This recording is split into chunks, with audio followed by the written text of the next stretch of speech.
All right. Well, thank you for bearing with me and bearing with us and sticking it through. And now we will be going through the Constitution now because the first couple chapter was the political, philosophy, influence and just all of that stuff because all of those things are very important for us to basically understand because unless we can understand our founding fathers foundation, we don't like we don't have anything because right now, I mean, we have some groups that are conservative by nature that are influencing our you know uh, um, influencing our system, but that doesn't help really, per se, because they just don't understand that foundation. Eventually, those things will crumble, and eventually it'll come to waste. So, for us as believers, it's very important for us to be able to labor through that and go through this stuff and understand why our founding fathers put in separation of powers and having the three branches and what is the law of nature and nature's God, which everyone forgets. Like nobody ever talks about it, nobody ever brings it up. We just talk about freedom of speech and rights and just all of these things. But it's like, yeah, but what does that mean? Like, what is the background behind that? And there is a lot of conservative who cannot even tell you the background of that. So that's sad, so that is sad for us as a nation, but then also as people, because now we are divided, right? So thank you guys for just hanging in there. So lecture four, we talked about independence to the Constitution now. So now we are focusing on the Constitution and the Declaration of Independence per se, for us to be able to look at it and say, okay, this is what they were trying to do, and so let's just go into that. Uh, but before we start, let me just read a portion from the law, which I encourage you guys follow through. Like it's really good stuff because reading it, you're like, oh my goodness, we're living this right now. Like it's happening right now, right? So yeah. So the law, and you guys were supposed to be reading. Uh, Yep. So you guys were supposed to be reading that. It says, if if the law takes from some person what what belongs to them and give it to other person whom it does not belong, if the law benefits one citizen at the expense of another by doing what the citizen himself cannot do without committing a crime.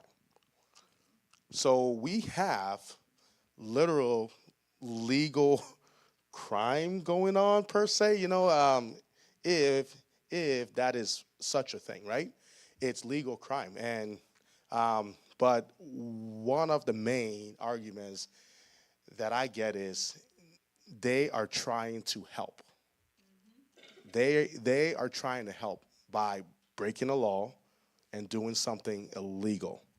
So that justifies someone's action, right? So why don't we apply that to everyone, right?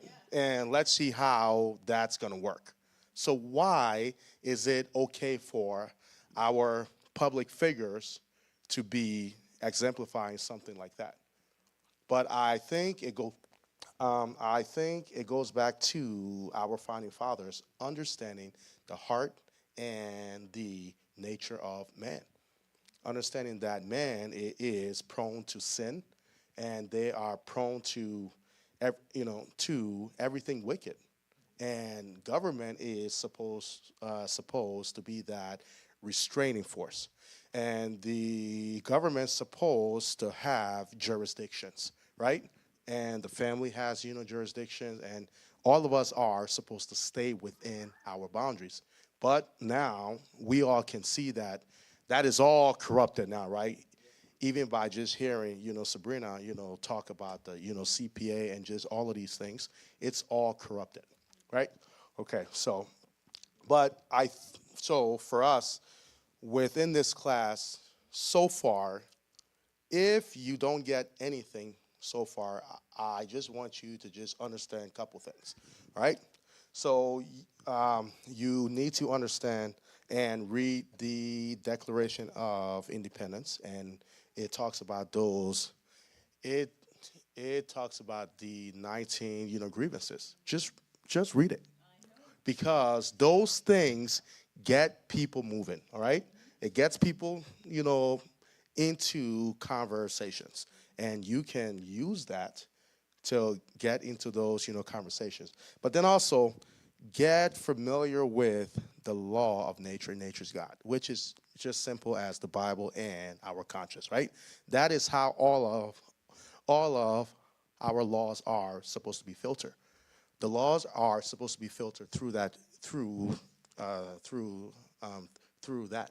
That is our standard, not what the president says or the judges or whoever. That is a lie. So we need to get familiar with that, and then we need to push that. We need to educate people on that. The law of nature, nature's God, our conscience. Because I know for me, even when I was on food stamp, I felt shame. Nobody had to tell me.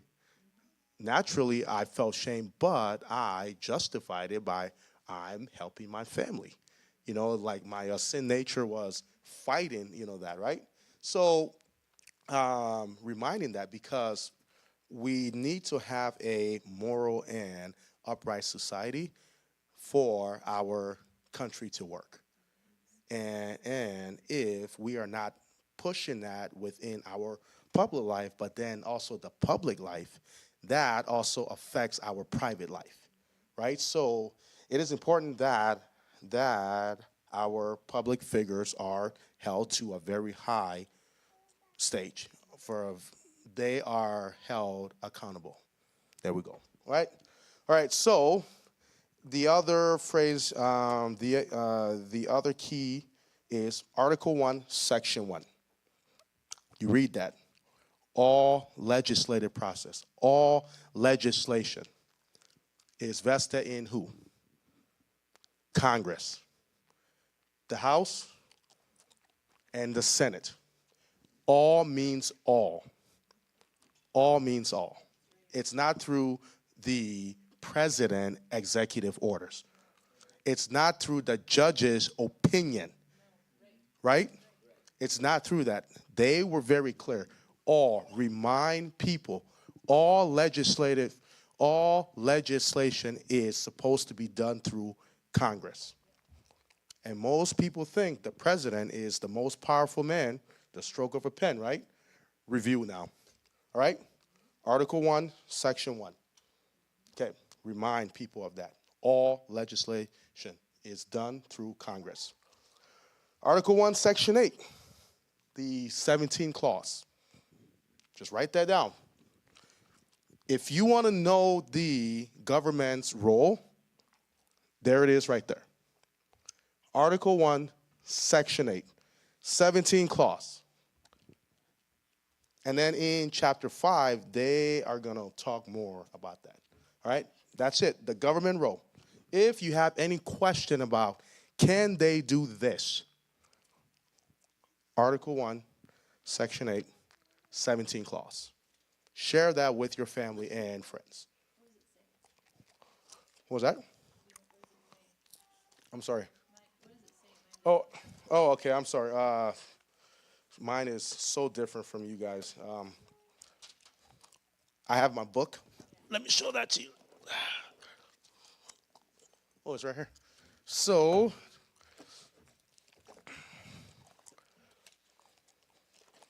it's a long one, so that's why I can't read all of it. But it just gives you all of the all of the responsibility of the federal government. So,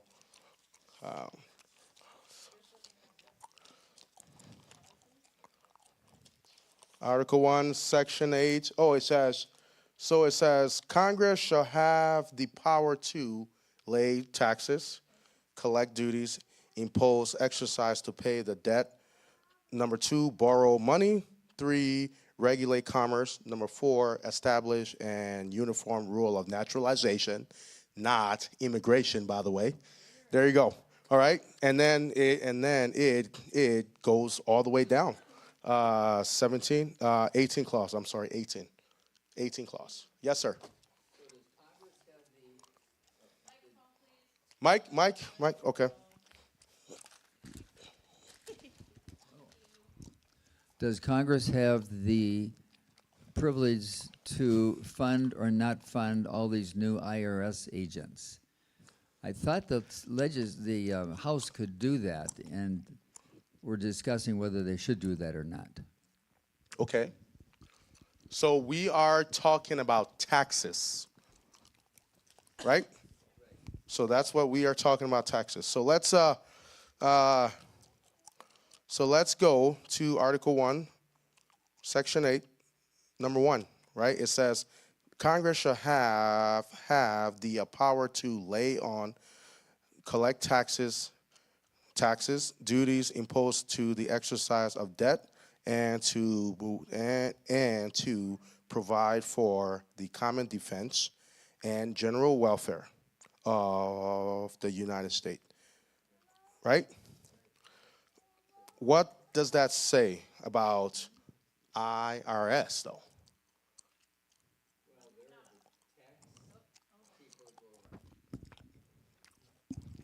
They're the ones that enforce the paying of taxes.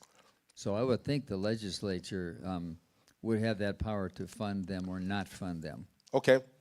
So the other thing that we will be talking about later was taxes.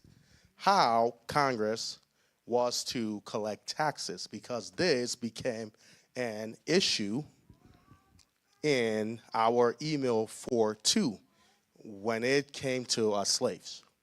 So this was why slavery got pushed back by 20 years, right? I don't want to kill that, email, but I will get to that, okay? So okay. All right, I will get back to that. Hopefully I have time. All right, so those are the basic right there. Those are the very basic. It hasn't changed. There are no amendments to our Constitution that says the president can do that, or the judges can make the law of the land. There is nothing there. Those are the basic questions that I was asking this lawyer guy. And after 4 days of just beating around the bush, he finally just came and said, there just isn't. So I'm like, whoa, because 4 days, I am like, man, he's about to come back with all this stuff, and there were nothing. It's all a facade. It's all a lie. There is no way around this. So these are the things that we need to be sharing with our family and friends. But, so that is the basic, okay? And I want you guys to know that. But I would like to focus on us giving solutions, because people are looking for solutions, all right? So we can say that is not constitutional. People don't care about that anymore. They really don't. I mean, sadly, people, because we have such a low moral society, the law doesn't really mean anything anymore, sadly so. So we need to start offering solutions. This is wrong, and it's illegal, and it's against the law, but this solution is better Here is why. And that's where, for us, we need to start having those conversations with our people. And that's where I would like to focus a lot on. Still talking about like still giving you guys all of the legal part of it, but then also asking for people's opinions or take on certain things. All right? Yes, sir.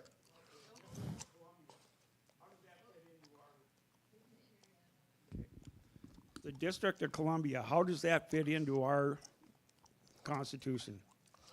Well, if you go to Article 1, Section 8, and it's supposed to be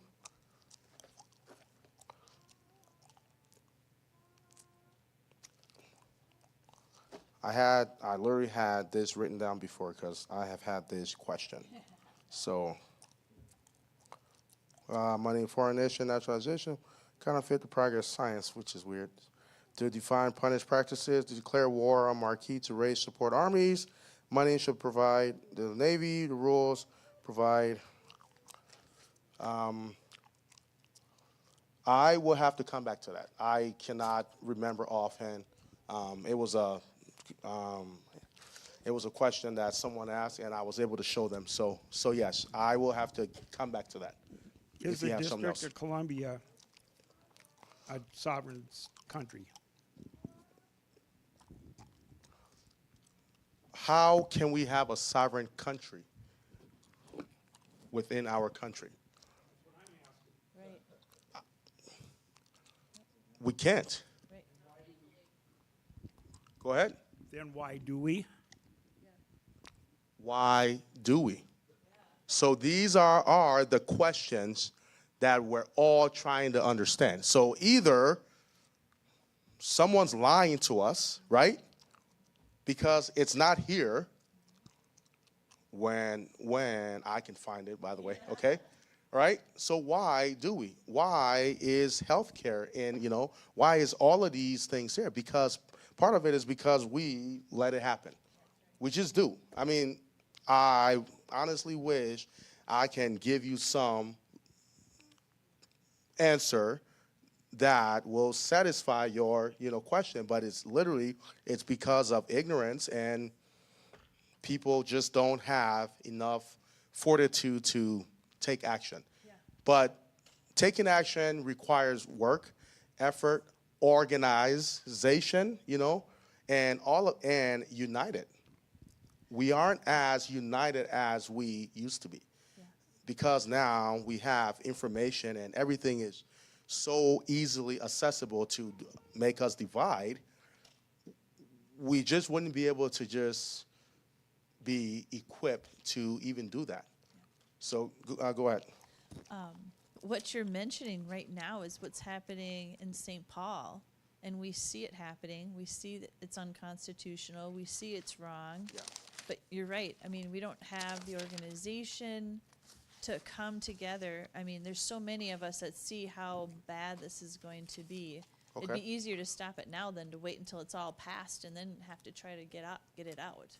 Okay. So, yeah. Okay. Then-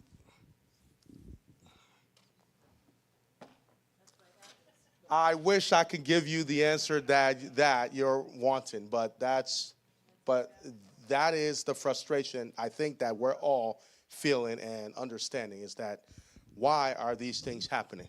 So Well, the only thing we can do is expose it and get united. It controls our country. Yeah. They are putting our people in gulags. We have no control. We can't visit them. Who is owning our people in that place, that dirty, filthy place? All right. All right. So let's turn to email 441, if you guys have it. So our founding fathers understood the heart and the nature of man, right? And one of the reasons that they had separation of powers. So they laid it out for us. But it's up to us to be able to implement that and to keep it, right? So the first government is the family government. And we will be talking about, applications here soon. Is the self-government, self-government. Men are apt to neglect the government of their temper and passion. So that is our largest jurisdiction, right? Remember, the law of nature, nature's God, God governing man individually, right? Man is subject to a God. Stealing will become less, right? Lying will become less. Hatred and all of these things that society is so stricken by now, that is so much of a destruction within our society, is reigning because God is no longer governing man anymore, which is the largest jurisdiction our country is founded on, is each of us being governed by God. So the answer for the other side is to get rid of God, which is causing all of the other social issues we have now. All of these welfare program and all of these other programs that is meant to help, right, isn't the answer. They are part of the problem, So the self-government. The next one is the family government. That is the second largest government or jurisdiction. Your family after yourself. Third is the church government or your community. That is the third largest government. The fourth government is the civil government. They have the least responsibility. And I don't know if you guys have that list. The civil government is to provide military defense and justice. They are the one that is supposed to make sure everyone's following the law. Condensing all of that down, that is the civil government's role, is to promote that general welfare, that everyone follows the rules, and let's stay back and let people be governed by God. So education, jurisdiction, is that the government's job? Whose is that?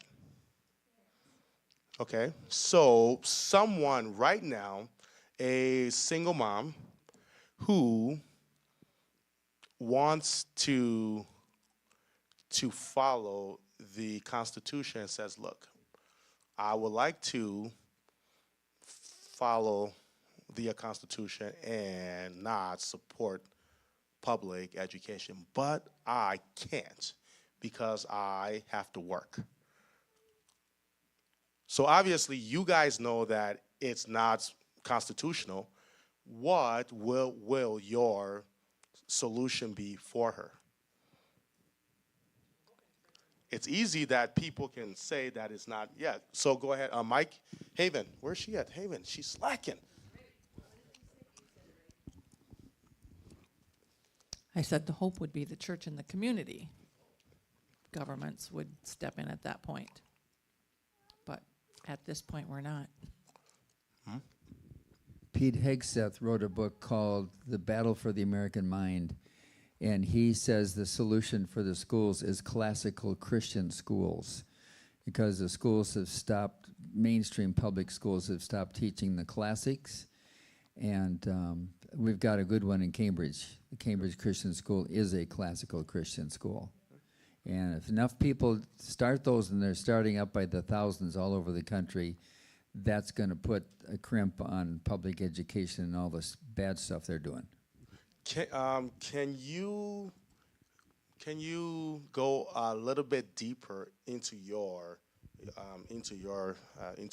statement about that? Because I think yours is really, really good, but I would like to hear more of a practical application towards that mom, specifically. So you are talking to her and say, hey, so what will your counsel be for her? Mine would be to definitely get in touch with a church, because a lot of times churches have resources into homeschooling co-ops, Christian schools, and other avenues that people can take. But we haven't stood in that place. What happened is we were led to believe we could trust our schools.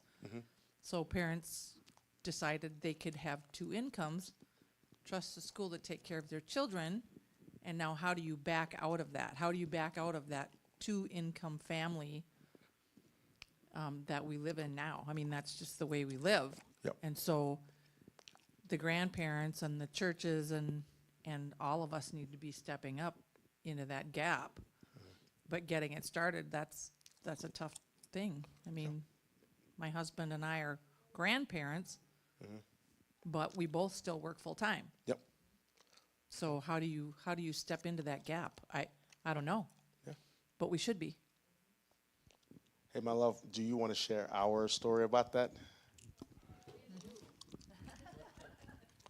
So this was our practical experience or practical application to that.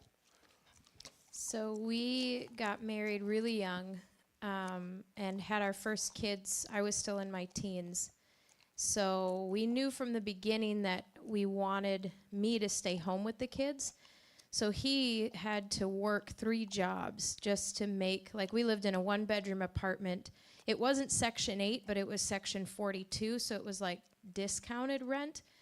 And he had to work 3 jobs just to make ends meet. And then we knew what the end goal was, which was to make more money, to buy a house, to be independent. But we knew something along the way needed to be sacrificed, and we decided it wasn't going to be our kids. It was going to be everything else. So our kind of encouragement for people is don't wait for perfect circumstances to start home educating or finding another option, but create those circumstances while you're home educating or finding another way. But this is something we've wrestled with over the last few weeks, like, how do you dismantle the system without abruptly dismantling the system? And so we have our own theories, but that's kind of our story. And then so he had to work those 3 jobs, put himself through school while working 40 to 60 hours a week, and then graduated, got a job at an HVAC company, but that was still taking 60 to 80 hours of his week. So then he started his own business, and that's where he's at now. So it took us almost 12 years to really get to kind of where we're at, but we weren't going to sacrifice our kids. Granted, we're married, so we had the 2, and then I have siblings that helped a lot, and that family government really stepped in to help us. But that's how we did it. What great role models you guys. Praise God. Yes. That's the Lord. It really was. She's back. Yeah. In response to that, my children have opted to homeschool. But if I'm not there and involved all of the time, I don't know what to do. I mean, they're so far advanced. The second graders are way ahead of me. I mean, I can't even turn their computer on so that they can do their schooling. Yeah. So the question is, how do we support that? How do we support that and be of any good help? I mean, I'm more work for my daughter than the kids are. And she's got 5. She homeschools 5. So, I mean, for me to step in and try to help is like, it's not helpful. There you go. So now we are leaving the government out of it, right? So now we are talking amongst ourselves, Right. just like how our founding fathers envisioned us to do, right? So go ahead, Dieta, you have something. Yeah.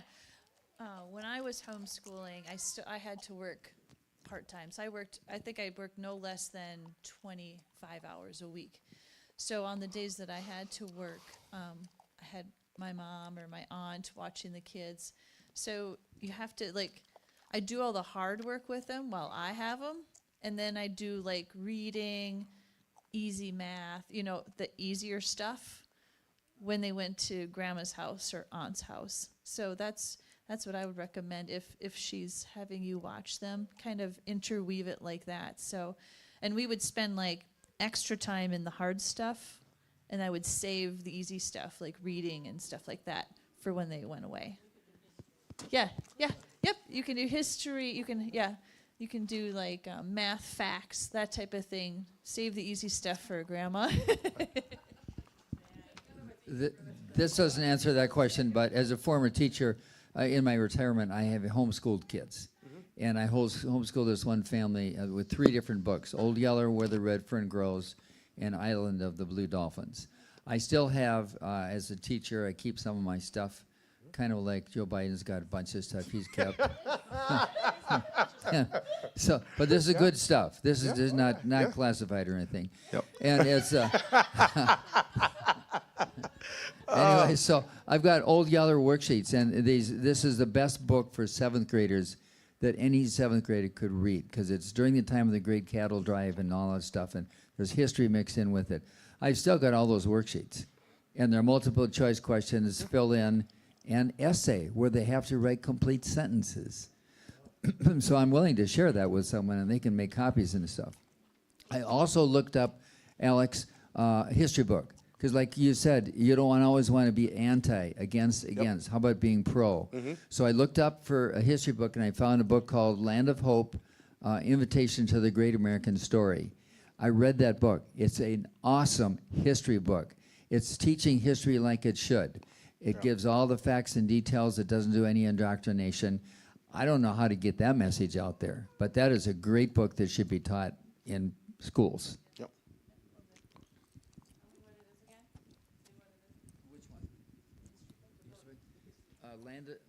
The history book is Land of Hope, An Invitation to the Great American Story. I read the whole thing, and it was just awesome.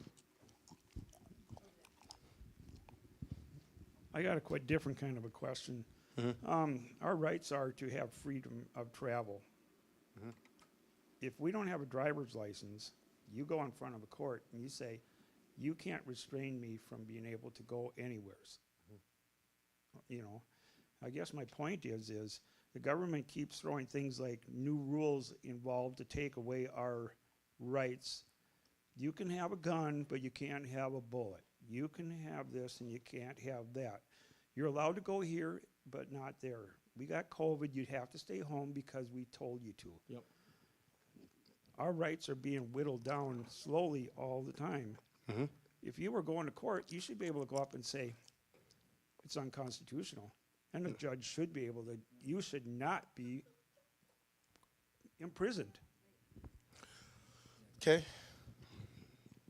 I totally agree with you. And it's something that my wife and I talked about, right? So how do you dismantle the system without creating like this shock that'll leave a void, and then something else can come in and take over that? So within that question cases, I would counsel you. The issue isn't so much of that right now. That is the result of the abuse, right? So the solution is when we start sharing this with our family, our friends, when we start educating people, when we start getting them to vote in good people, when we start having people to get into office that are good law, that are good and moral, upright people, and they can tell a judge that isn't supposed to be there for life, by the way, and a group of, citizens say, according to the Constitution, you're not, and if they, say that, I mean, and nobody goes to that judge for cases. I mean, it starts at the local level. It starts with the people standing up and saying no more. What can they do to 1,000 people living within a small city that says this is wrong and we are not gonna, participate in it? There is nothing legal about this, And are they gonna put everybody in jail? For what? If it's not legal or if it's not a law, exactly what are they doing? That's what they're building all the Dollar Generals for. Well, yes. So I do understand your frustration, and that everything that is happening didn't just flip overnight. It was a constant degenerative thing. So we will not be able to fix this overnight. There is no overnight solution here. It's going to take prayer and action. That's what it's going to take. There is no other way around this. A revival would be nice, where people can just go back to the Lord. That is the ultimate solution and quick fix. Outside of that, we will labor and toil. So that is my take on it. And I hope that brings you some sort of comfort. I know that it doesn't, but we still have to, deal with it. Well, and the biggest part of the problem is that people don't know the Constitution. That's why we're here. Yep. But they're not teaching it in the schools anymore, and what they are teaching is just, it's hearsay stuff. It's not the wording of the Constitution. They change the words. Yeah. They soften things. They don't tell us who has the authority to make decisions. They've taken our power as people away because they took the power of knowledge, which is why Satan wanted Adam and Eve to eat from the tree of knowledge, because he knew the damage it would do. And so we continue on that path of doing damage to ourselves by not gaining knowledge. And we need to instill that into our people who are raising children now. That's a big part of it. And yeah, a lot of them really don't want to listen too closely, but I just keep saying it.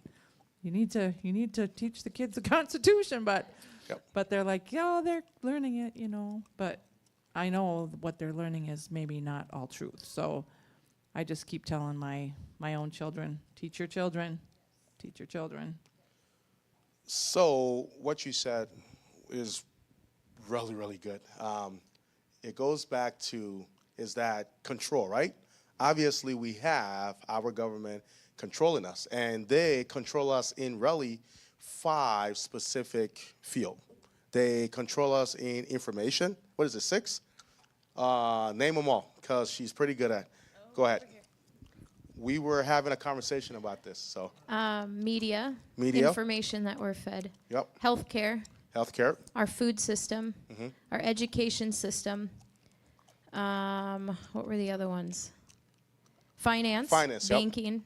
Yep. And can't remember. I the think that 6th. was 5. Maybe there was 5. Yep, 5. Yep. It was 5. Those were the ones we could come up with. That we could come up with. So they control us in those 5 areas right now. Or, it could be more, right? Okay, all right. So now the question for us and the solution, part of it is, how can we dismantle, because in order for us to have, in order for us to not be slaves to these things, we need to have another course of action besides breaking it down, and then what? And then we're stuck. That is how communist countries are taken over, because there is a vacuum, and then someone comes in and presents a solution that is probably worse, but people don't know any better, right? So, as citizens, we need to create a parallel system. We literally have to, in all of those fields. So, number one is information, really. I mean, could it be a lot of the information that they have fed us been wrong? Should we think about that? What are the information about anything, just name it, that is wrong? You mentioned information. We just had Liz Collins here with her husband Bob Kroll, and she was a WCCO news anchor, and she said, "Don't watch mainstream because they're lying. There you go. They're not reporting the truth, and Yep. they're outright lying." Yes, yes. So, And I do want to make one more point about education. Cambridge Sandy School does teach the Constitution, and they read out of the Constitution. But Sabrina, do you remember what grade you were when you took that class? Yeah, that was, I believe, 10th grade civics and government. Right. It's an amazing, amazing course taught by a retired military teacher Nice. who's phenomenal. So like Yep. it's quality. Sure. But I was 15 years Yep. old by the time I got to that class. Right. Yeah. So there is a senator, no, a representative. He wants to put a bill through Congress to have civics in 11th or 12th grade. Because in 10th grade or 9th grade is when we usually do it, and at that age they don't care, and they're not remembering what they're learning. They can't apply it to anything because, I mean, they don't even have a checking account. I mean, what did they? So, yeah, well, and that ain't going to happen with the legislator we have. But that is a bill that's like he wants to submit to move that to 11th or 12th grade. This lady here had a good.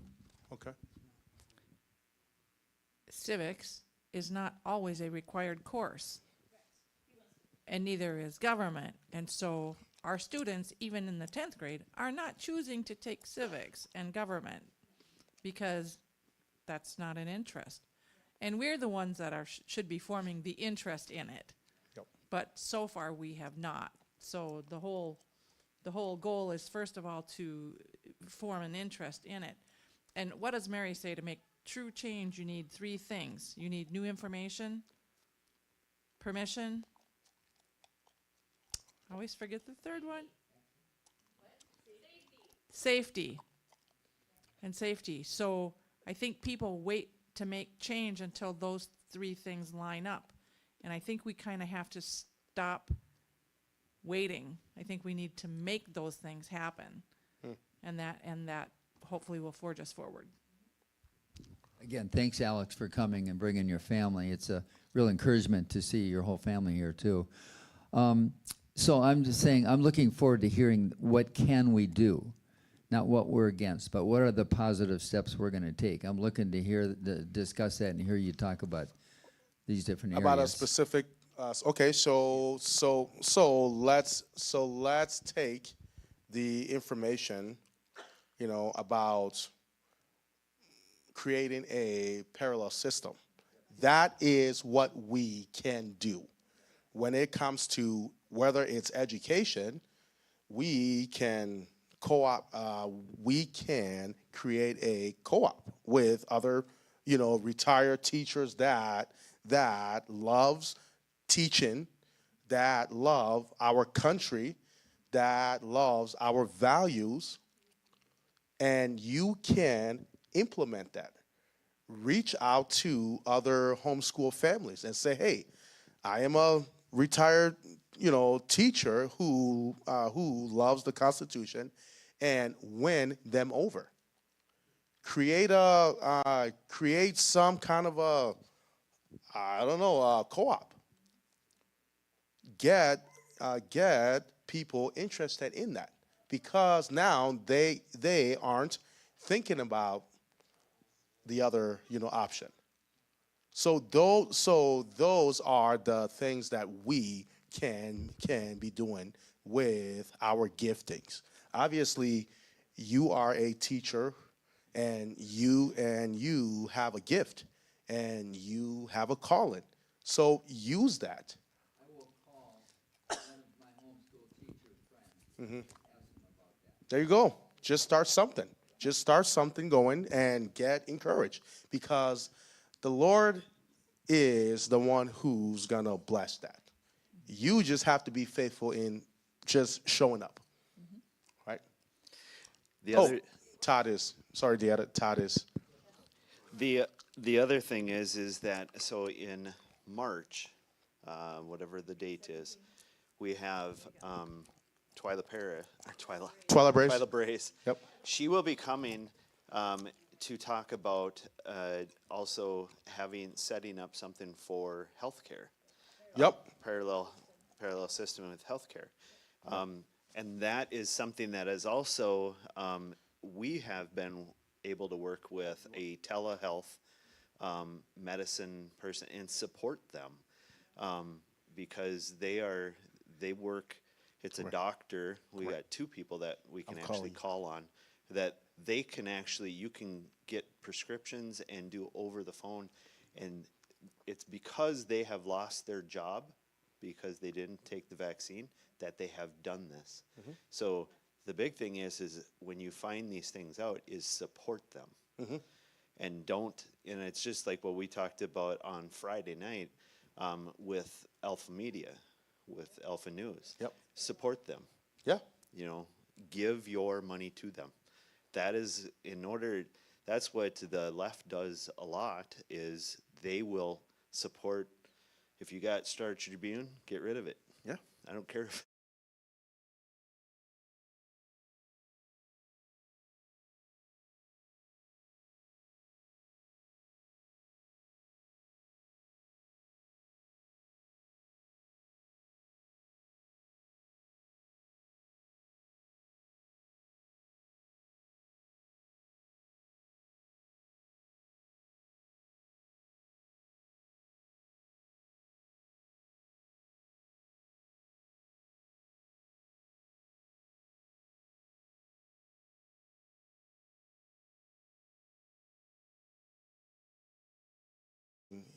It's a hit.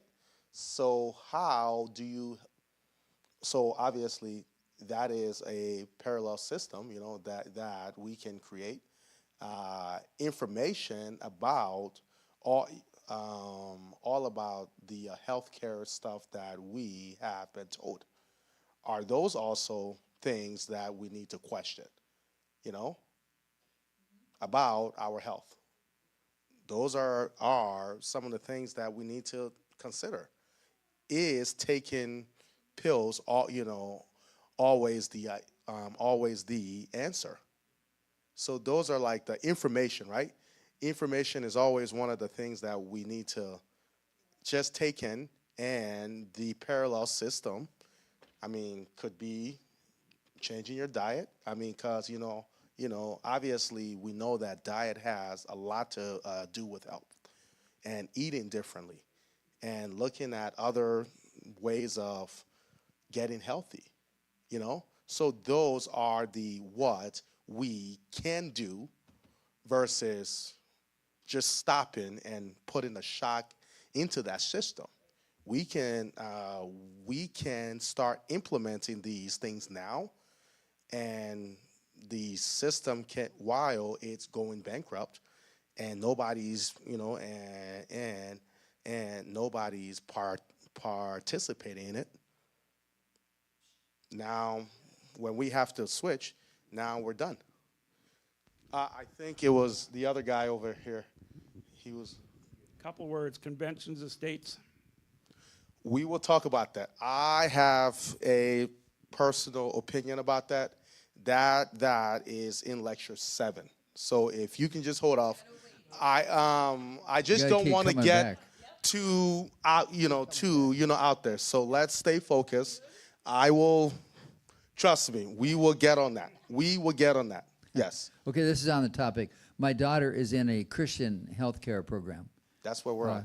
And that's what you're talking Yep. about, right? Yep. So she is doing that, and it's worked out great. She just recently had some surgery, I think, for something on the side of her face.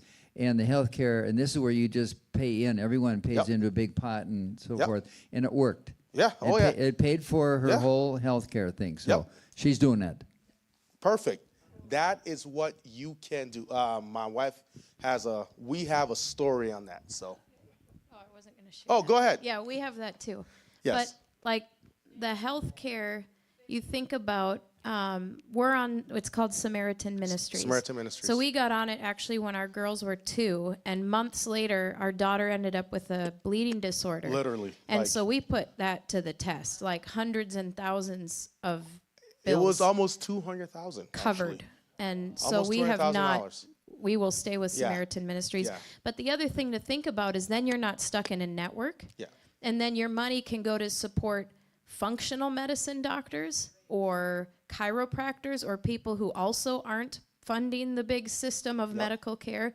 But then you have the issue of, I don't remember the percentage of Americans on prescription medication. So then you come up with the how do we approach that? And how do you not pour money into the system? Yeah. In that's something else that I think we need to wrestle over. But even the food system, like there's a big challenge years ago where half of your grocery bill can go to a local farmer, because then communities are providing food for their own communities, and you don't have these The big farmers going stores. belly up getting bought out by China and things, because half of your grocery bill is going to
You know, yeah.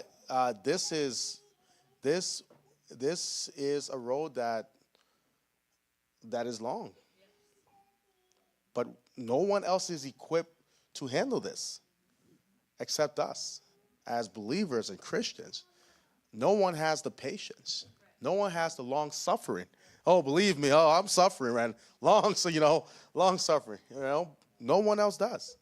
So that's why for us as believers and Christians, we need to understand. And then we just need to labor. I mean, for our kids and our grandkids. I mean, for me, I'm probably not gonna see, most of this. It's fine, you know. But yeah, so hopefully that kind of helps you guys get some sort of understanding of the practical answers along with the legal and it's wrong, it's unconstitutional. That's great, but people don't care about that. Just sadly so. We need to present them with solutions because I wanted to show my guy, my former House rep. So this guy is.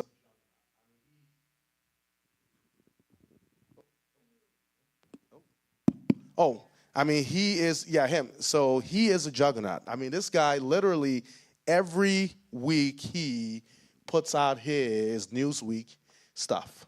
And he gives you information, but he touches people's hearts. Like his bills are literally unconstitutional, and it's not legal, and it's not like it's everything bad. But people reading it can tell that he cares, and that he's providing solutions that are bad. I mean, that are literally bad. But he has a plan. He has a solution. That's what people are looking for. But you and I have truth on our side. We have the truth of the Bible. We also have the truth of the Constitution on our side. So we can back it up. But we need to have solutions. That's what people are looking for, and that's what people are hoping they will get. So when you guys are talking to people about this, present them with solutions. It isn't just what we are against, but this is what we are for, and this is how we can create a stable and just government. So yeah, that's chapter 4. I had notes, didn't go through, like I had it coming out. The outline, I still followed it, but it was great. Like, it was great. Like, this was better than my notes, literally better. So, but yeah, so why don't we take like a minute or two, and then we will listen to the video, and then afterwards, if you guys want to stick around and ask other questions, you can. Okay? All right.